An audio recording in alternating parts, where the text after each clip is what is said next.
Laporan CIA tentang G30S PKI dan operasi penumpasan PKI yang baru diungkap setelah 30 tahun disimpan sebagai dokumen rahasia menjawab banyak pertanyaan rakyat.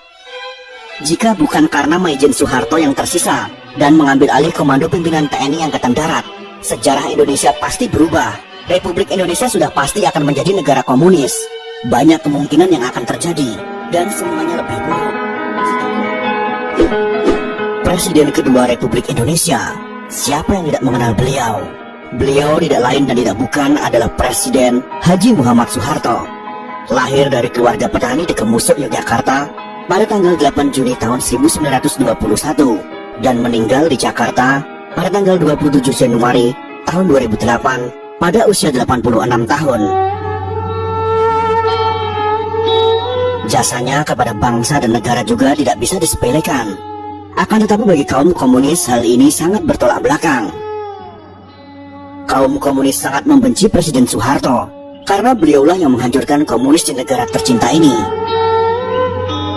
Akibat dari dendam dan bencinya mereka, sampai sekarang Presiden kedua Republik Indonesia ini difitnah dengan masif, dengan cara memutarbalikkan fakta sejarah yang sudah tertulis di bangku sekolah dengan sistematis.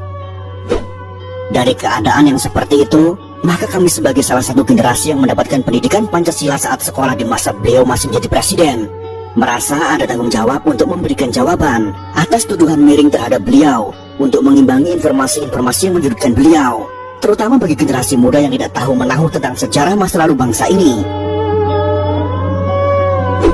Dan akhirnya belajar sejarah dari sumber yang salah, yaitu bersumber dari orang-orang simpatisan atau pendukung komunisme yang sangat gencar ingin mengubah sejarah masa lalu mereka.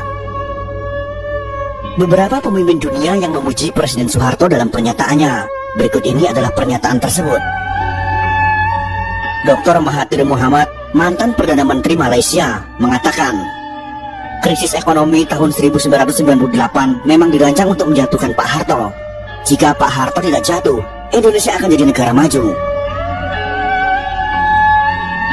Lee Kuan Yew, mantan Perdana Menteri Singapura, juga mengatakan, Pak Harto pemimpin luar biasa. Beliau harus mendapat tempat terhormat dalam sejarah Indonesia.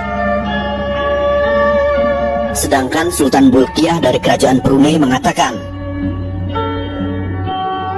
dipimpin Pak Harto, Indonesia bersatu, pemerintahan stabil, ekonomi maju pesat. Sangat disayangkan beliau dijatuhkan. Sebenarnya Pak Harto berkali-kali mengutarakan niat untuk mundur, namun beliau melihat ancaman luar biasa besar membahayakan bangsa dan negara kesatuan Republik Indonesia. Fitnah KKN terhadap Pak Harto dan keluarga yang kemudian dituangkan dalam TAP MPR untuk memeriksa harta kekayaannya ternyata tidak terbukti. Majalah Time memfitnah Pak Harto dan keluarga dengan tuduhan punya simpanan 30 miliar dolar Amerika Serikat. Ternyata tidak terbukti sama sekali. Berbagai tim khusus dibentuk pemerintah untuk menyelidiki harta Pak Harto.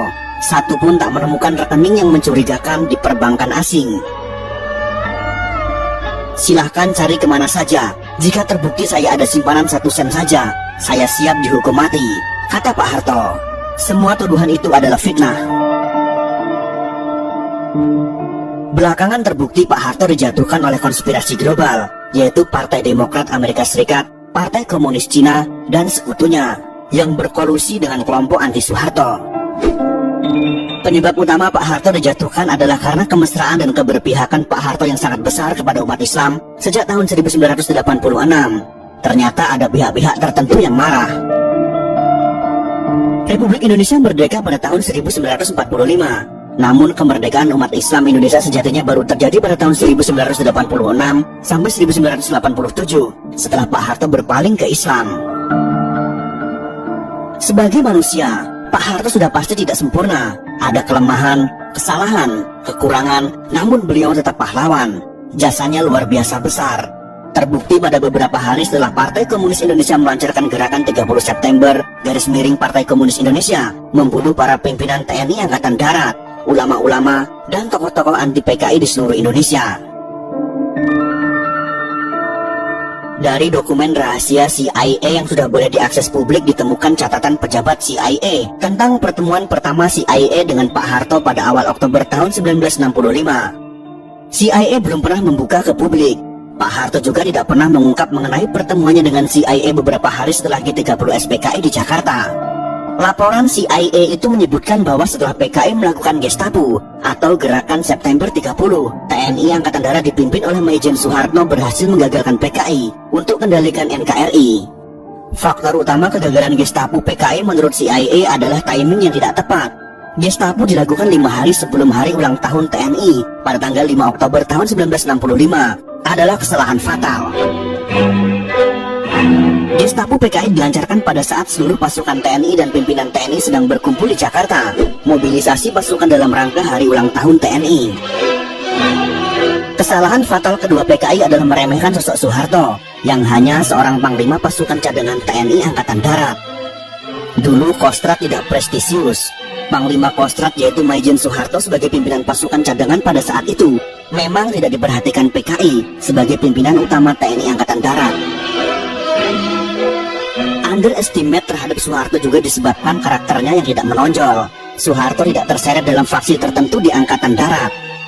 Dalam hal ini yang harus kita ketahui adalah pada masa itu Kostrat tidak memiliki pasukan tempur. Jadi Maijen Soeharto pada saat itu tidak memiliki pasukan yang siap untuk berperang. CIA mengungkap, sikap low profil Soeharto disebabkan oleh kegagalan besar operasi Trikora pembebasan Papua Barat, di mana TNI kalah telak dari Belanda. Soeharto yang low profil, tidak suka berpolitik selama menjadi perwira TNI, membuat posisinya dianggap netral, tidak berbahaya oleh PKI.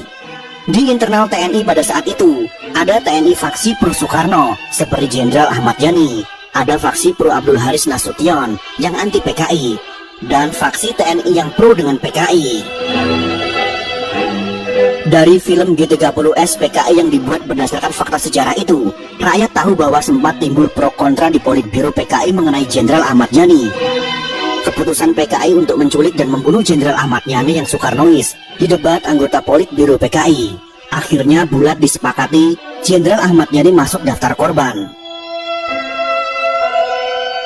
Dokumen CIA menyebut bahwa keputusan PKI untuk menghabisi Jenderal Ahmad Yani karena dikhawatirkan Yani akan jadi masalah jika Soekarno meninggal dunia. Sedangkan Maijen Soeharto adalah staf dari Jenderal Ahmad Yani.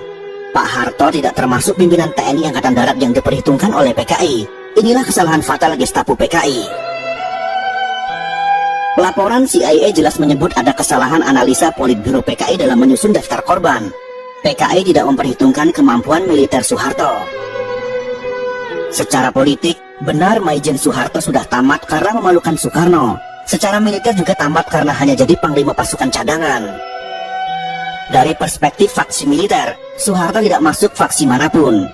Soeharto hanya dianggap bayang-bayang Jenderal Ahmad Yani. Gestapo pun dilancarkan PKI. Pertanyaan besar pun muncul tentang faktor keberhasilan Soeharto melakukan serangan balasan terhadap aksi Gestapo yang berujung kepada penumpasan PKI terjawab dalam laporan CIA. Saat hampir semua pimpinan TNI Angkatan Darat yang anti PKI dan pro Soekarno sudah dibunuh PKI, yang tersisa hanya Maijen Soeharto dan Jenderal Nasution yang terluka. Muncul pertanyaan, mengapa Soeharto bisa memobilisasi TNI begitu cepat dalam jumlah besar?